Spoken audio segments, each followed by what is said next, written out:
Today we're talking about the Interceptor, the fast-paced, extremely agile ninja-like javelin. Stick around on the road to Anthem.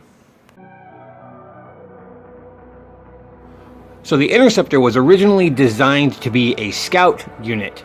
It was created by Corvus, which is the shadowy intelligence faction in the game. They are a fast-paced, rogue-type, action-oriented javelin. They attack with lightning precision. They can dash in and dash out of combat quickly, and they are by far the fastest and most agile javelin. One thing I'd like to note is when they detonate a combo, they will gain an aura of whatever element was comboed. Like, for example, if they set off a fire combo, they will then gain a fire aura around them, and they can then spread that fire effect to any enemies they attack for a short time. It's important to note that they are a light armor-wearing javelin, meaning that they cannot take too many hits in the thick of being surrounded by too many enemies. So dash in, dash out, take advantage of that agility, jump up into the air, flip out of the way, jump behind them, etc. Let's get into their build. They have the melee, which is a set of double-bladed daggers. They have their gear slots, which is the assault systems, the strike systems, the support systems. And then, of course, they have their ultimate, the Assassin's Blades. Starting with their melee, they can deal a quick flurry of strikes using their two double-bladed daggers. Very fast, precise attacks, in-out, high agility. Great for tearing up large groups. Next up, we'll discuss their assault systems. The items under this category are the Seeker Glaive, the Acid Bomb, the Cryo Glaive, the Cluster Mine, and the Spark Dash. The Seeker Glaive is basically a homing shuriken. You throw out a projectile which then seeks out the target, dealing damage. The Acid Bomb is a grenade-type projectile that explodes, dealing acid damage. The Cryo Glaive, very similar to the Seeker Glaive, but instead of being homing, it causes frost damage. A frost shuriken.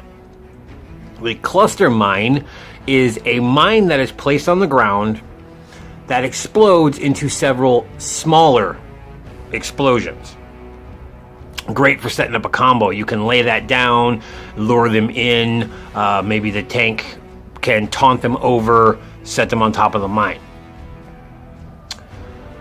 And then we have the Spark Dash, which you dash into action, basically leaving electricity in your wake.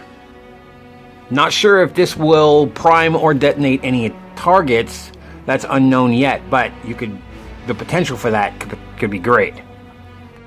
Moving right along to the strike systems. Under this category, we have the Star Strike, the Plasma Star, the Nova Strike, the Tempest Strike, and the Corrosive Spray. The Star Strike charges an enemy with energy, which then explodes after a short delay. A fun note about this ability is if your target dies before the delay goes off, the built-up energy will then explode for increased AoE damage around that target, basically allowing the target to explode in glorious fashion. The Plasma Star allows you to toss a plasma-charged projectile. Nova Strike creates a projection of yourself that leaps forward and attacks enemies. It is unknown how long this lasts. It could just be a go forward, do its thing, and disappear. It may stay active for X amount of time before dissipating. It's unknown as of yet. The Tempest Strike is a devastating attack that can stun smaller enemies. Corrosive Spray is very similar to the Flamethrower, but it instead fires corrosive spray that deals acid damage to all enemies hit.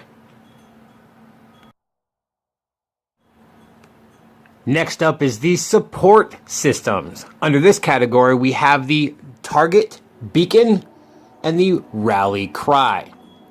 The target beacon marks a target, which allows yourself and your allies to deal increased damage to the target that is marked.